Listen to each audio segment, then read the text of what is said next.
Hey there, everyone. Good afternoon or good evening. Thank you so much for coming to the first ever Gately Academy, basically Ask Me Anything live stream. So we were going to be on YouTube today, but you need to basically get approved for live streaming, and that's a 24-hour process. So we're not on YouTube today, but we will record today's lesson and post it up to YouTube probably tomorrow. And thank you so much for coming. So this is a completely new initiative that we have going that is going to be available to you. I'm making a commitment for at least the foreseeable future. I don't want to say how long, but for the foreseeable future to actually go live on YouTube every single day. Even if we have a webinar, we'll still go live and answer your questions in real time about anything that you have on your mind for real estate school, especially when it comes to subject matter questions that could help on the exam. So this is going to support the other video that we're also doing. We're making the entire real estate curriculum for the national portion of the exam recorded and free on YouTube. Recorded and free on YouTube. Nobody has ever done that before. And so a lot of which you actually already have access to that's on the private side, but this is going to be recorded and free on YouTube for everyone, for free, forever. So that's basically what we're doing at Gately Academy. And of course, behind that, we have sample exam questions if you're interested, but you have no obligation for that. If you just want to take advantage of the live stream videos on YouTube and the occasional instructional videos that we post up. I just finished our first one. We'll have that up there probably tomorrow. So I want to thank you for coming, and really happy to answer basically any question you have. I did get this great email from someone today. I kind of just want to show you this picture here. I'm going to share my screen with you right now.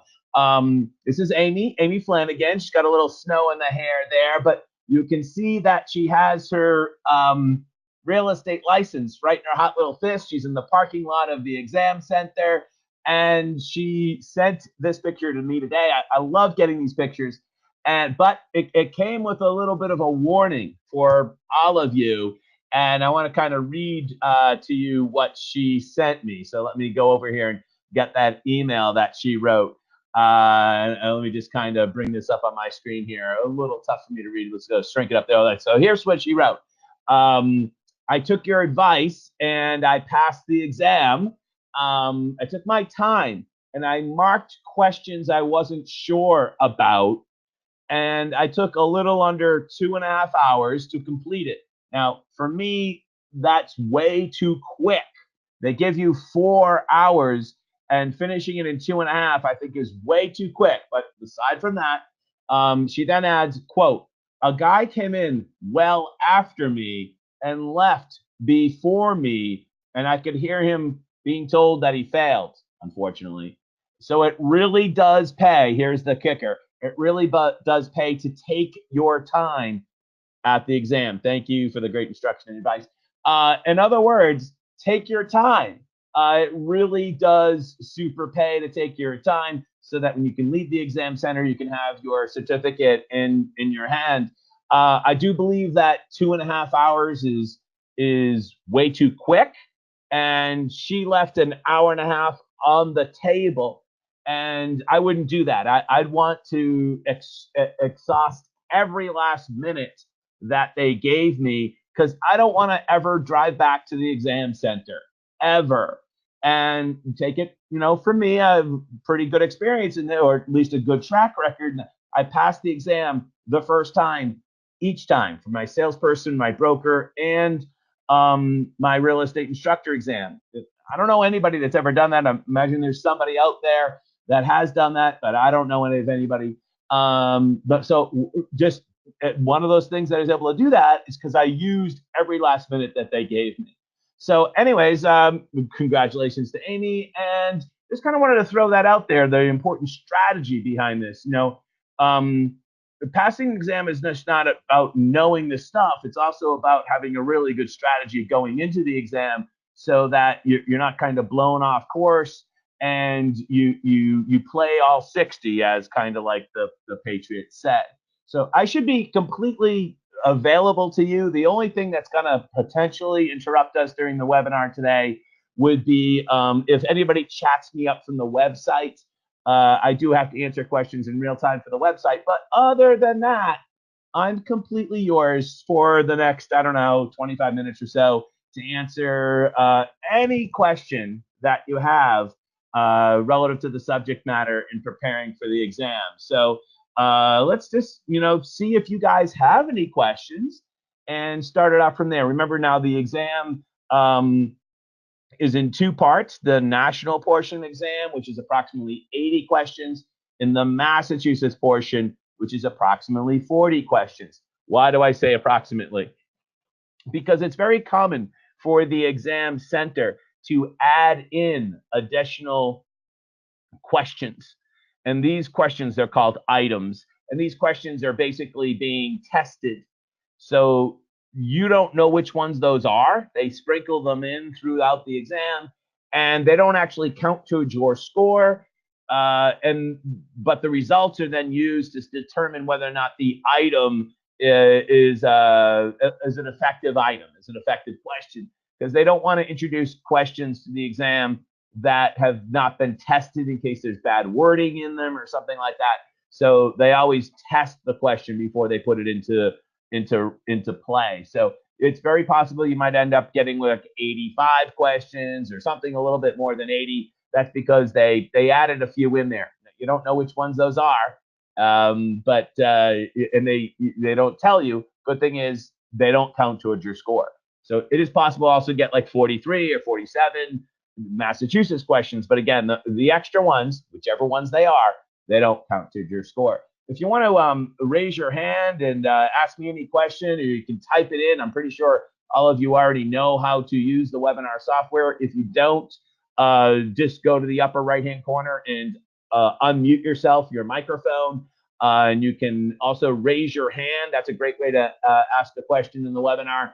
The YouTube interface, I think, is a little bit user-friendly.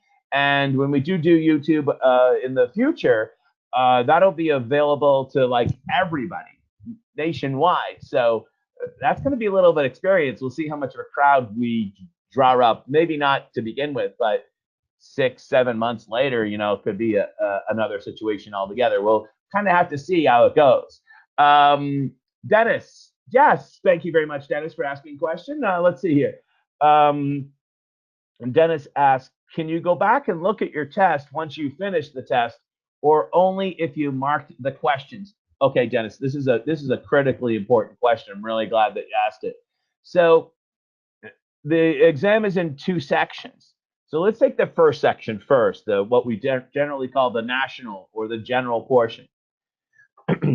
When you're taking that, you can go through those questions, question 1 through 80, and when you get to the last of that section, you should then go review the questions you had trouble with. So usually the exam service has like a bookmark feature. So out of 80 questions, you might have had trouble with 4 or 5 of them. You bookmark those as you go along, which makes it easier to find them later. This is very important so you don't get frazzled. Oh my God, was that question 37 or was that question 27 I had a problem with? You don't have to keep it up here. You want to keep that mind clean and just bookmark it. And usually the exam service software will bring you back to those questions you bookmarked. You go over those bookmarked questions. If you still have time in the clock, which is extremely likely for that section, which is what, 150 minutes, I think. If you still have any time left on that 150, you should go back and review the questions that you did not bookmark. In other words, the ones that you thought you got right, and review all of those. And effectively, you can take that segment of the exam, those 80 questions. Most people can go over all the questions twice, but you see how you prioritize them. You prioritize them by going over the ones you had trouble with first so that you don't run out of time, because you definitely want to spend some quality time with those troublesome questions. And then if you still have time, then you go over the ones that were so-called easy, or the ones you thought you nailed.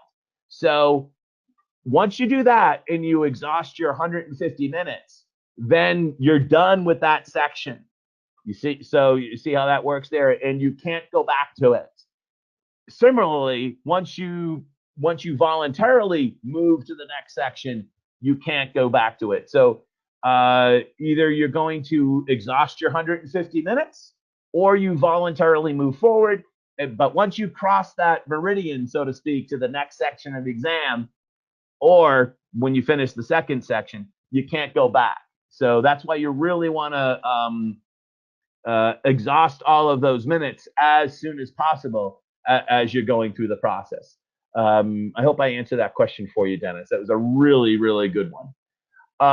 Anybody else want to ask a question? You can ask a question about subject matter on the exam, anything that you're having trouble with, math questions, anything at all. Very happy. Most of this is really up to you, right? You know, I don't know what's in your mind, and you know, I'm hoping that I do a good job to explain things for you. But if there's anything at all that I can help, this is why we're here. So Jenny asks, if you own a multifamily home and your property does not accommodate a handicapped person, do you have to make modifications to accommodate this? Well, I'm guessing you're talking about in a rental, as a property owner in a rental. I'm guessing that's what you're talking about, Jenny. I'd have to check the rule. You know, it's impossible for Jack to remember every single rule, but there is a certain number of units where the ADA, the American with Disabilities Act, kicks in. And my recollection is that it's 4 or more or 5 or more. I'd have to double check that rule, but I do believe it's somewhere around that neighborhood. So it's somewhere in that neighborhood where the ADA has to kick in, and you'd have to make some reasonable modifications to accommodate the rental applicant. I'd be glad to double check that for you, Jenny, and get back to you on that. It's a great question. How often do you plan to have these live webinars? Josiane asks. Every day is the plan. So it probably won't be long, probably 15 or 20 minutes. I'm really not sure. And most of it's going to be dependent upon the troubles that you're having as you prepare for the exam. And yeah, so the plan is every single day. We'll see how it goes. Yeah, so the format might develop over time. Today, I was just going to kind of leave it open. And I wanted to kind of start with the exam strategy piece because so few people kind of think about that. Everyone's focused on the material, but not necessarily the strategy. And I think having a really good strategy is very important. Aside from that, one other strategy thing that I wanted to share with you today, it's a long exam, 4 hours. And many of you, especially me, I know, you have this idea that, oh my God, I finally passed the class and now I'm at the exam center. Can't I just get my license and get on with my life? I have some money I need to make, right? And you have this airline pilots discuss. There's a word for it. It's like get there itis or something like that. Where can you just hurry up and give me my license, please? You want to get out of there as soon as possible. And you really need to kind of resist that temptation to rush. And having a strategy helps you resist that temptation.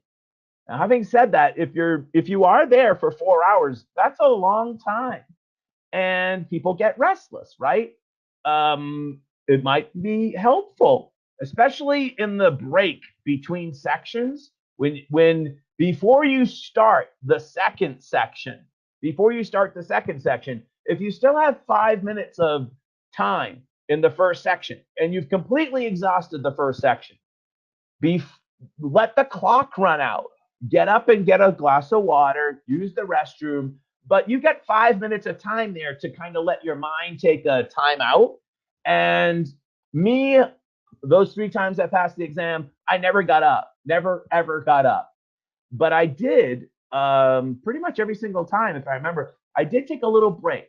Just before the time ran out on the first section, I just moved my keyboard back, sit back a little bit in my chair, close my eyes or stare at the ceiling, whatever, and just give my brain a break for a minute or two. It doesn't really take that much for your brain to kind of regenerate. And then I'm ready to go dive in for the next hour and a half or so on the Massachusetts portion of the exam, the second portion, the state specific portion. So I think that's a really important strategy. And get up, get yourself a drink, or for me, I never got up. I just kind of mentally pushed the keyboard back and took a quick break. That worked for me. 4 hours is a long time. You know, the brain needs just a quick timeout every once in a while. All right, who else has got a question? You can either raise your hand or you can type in your question if you want to as well. Fire away. We're gonna do on the Gately Academy YouTube channel. There's basically going to be two types of content there. I'm going to take, and I am currently taking, the entire official outline and creating YouTube videos for it.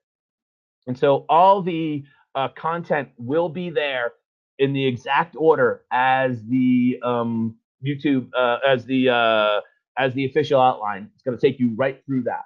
It's going to take a long time to create that, but over time it will be an asset. And it will be for free for everyone. Nick is joining us now, actually. Nick, I think, just requested his education certificate today, I believe. And Nick wants me to go over very quickly the difference between condo and co-op. Nick, it may be my pleasure to do that for you. Hold on a quick second. Just had to get a quick sip of water, Nick. And let me find my pen and bring up the chalkboard. There we go. And sure, quick definition or difference between condo and co-op. Nick, I'm glad you asked. In a condo, which we have a lot of those in Massachusetts, but you don't necessarily see them in other states. Like, for instance, co-op is more common in New York City, for instance. But if condo, it has to be two or more units. So, you know, most people think as a condo is some big complex or something like that. But it doesn't have to be. It can be as small as two. And I think the important schematic of this diagram, you know, I'm not a good draw person, but I do kind of make these little schematics that I think help understand the context. In a condo, there's a master deed. And this master deed has basically the rules of the condo association. And the number one rule of a condo association is, some of you might remember this, is you got to pay your fees. You got to pay your fees. Here in Massachusetts, you have to prove that you paid your fees.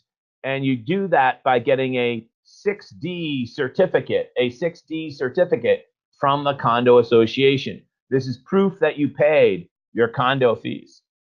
Once you paid your condo fees, each unit has its own deed called a unit deed. Each unit has its own deed. So let's just say that we have a 4-unit condo here. Each unit has a own deed.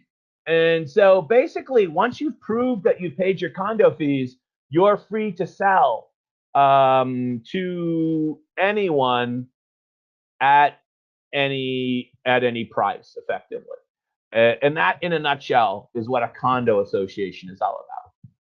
Now, a co-op is different in that, here we go. We call this a cooperative, is the kind of the longer version of it. A cooperative is much more like a private joint business venture, kind of the good way to think about it, joint business venture. And with a co-op, it's all one deed. All one deed. Notice the schematic is a lot different than with the condo schematic. When you buy into a co-op, you're buying stock, which is technically related to a unit lease, And very often when you buy into a co-op, because you're going to be jointly and severally liable with the co-op, because it's all one deed, this basically makes you much more interconnected than the condo. In a condo, you're kind of like semi-autonomous. You know, you pay your fees and you're free to go. But in a co-op, not so much. You're kind of all in the same boat. Everyone kind of mixed in here together. And consequently, sometimes the co-op board is going to interview you. And many times the questions that they ask you will be much more far reaching than the lender might ask you.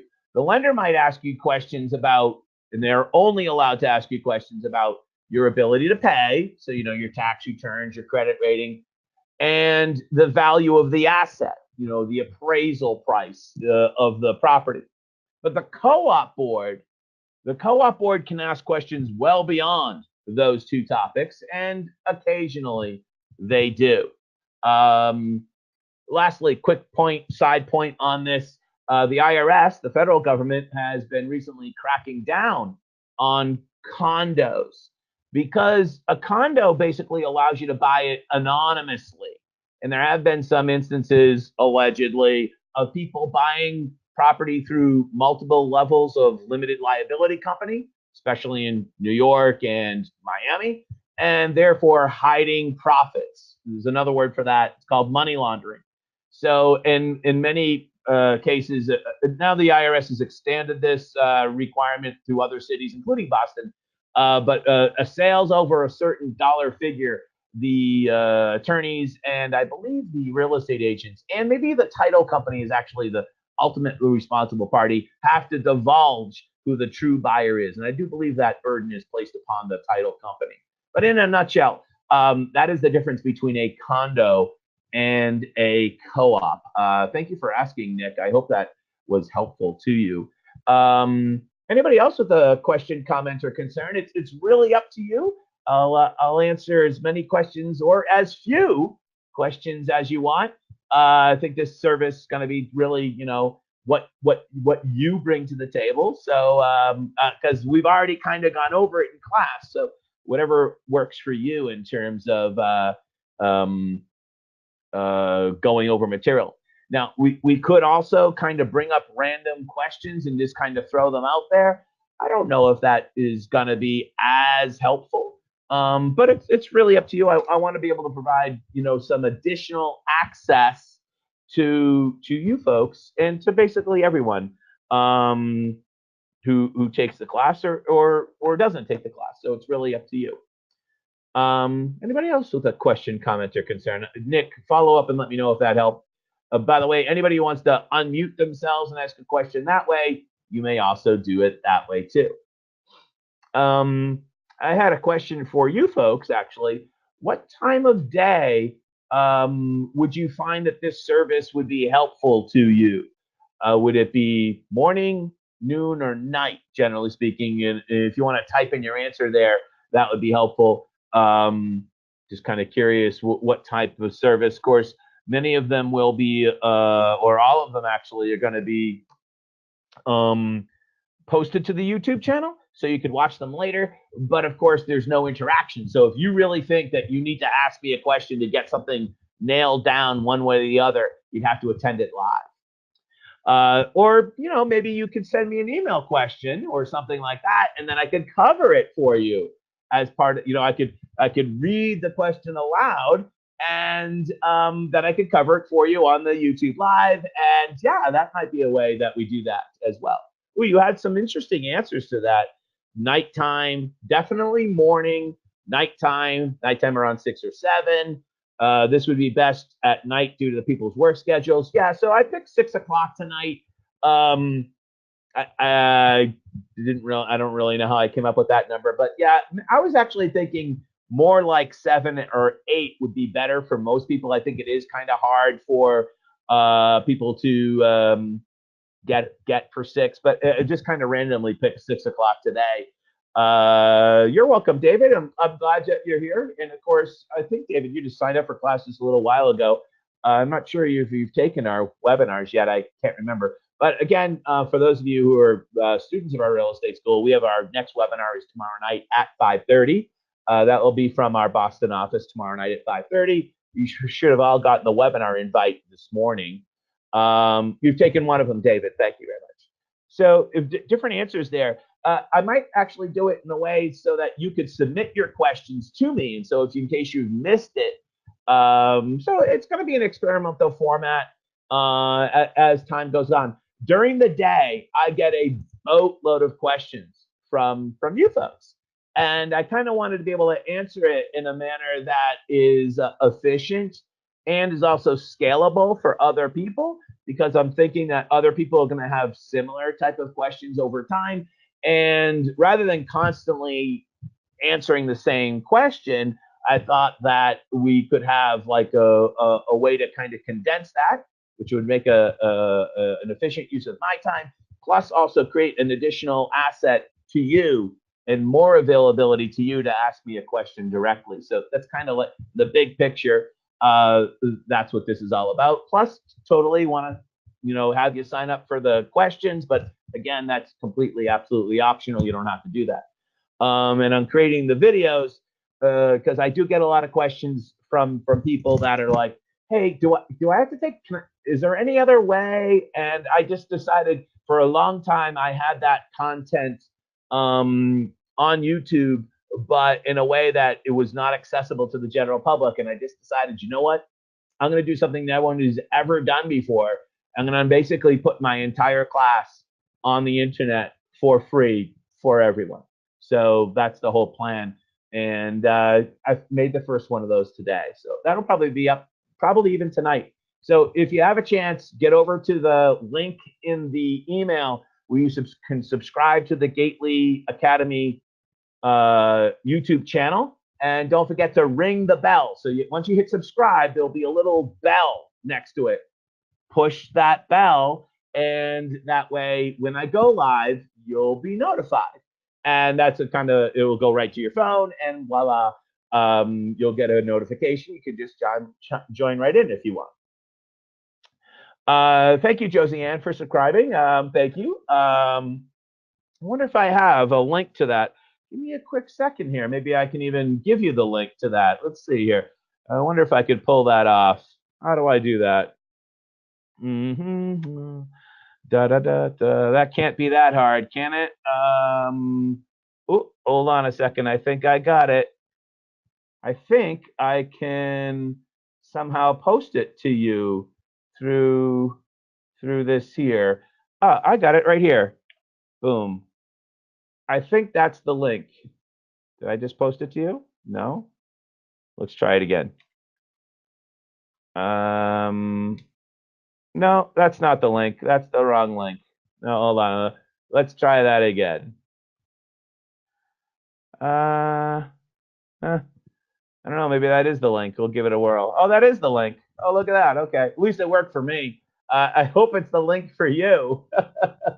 I think so. I think so. Let's try it. Let's try that again. This is a slightly shorter one, and I think that's a better link. All right. So unless anybody else has a question, comment, or concern, I want to thank you so much for trying this out. And I think it's a kind of also a little bit less formal too. In real estate school, I got certain time marks. You guys don't know this, but in the background in my head, maybe sometimes you can actually see me doing it. I've got certain topics I've got to cover by a certain time. Otherwise, the lesson's going to go long and you're not going to get the full benefit.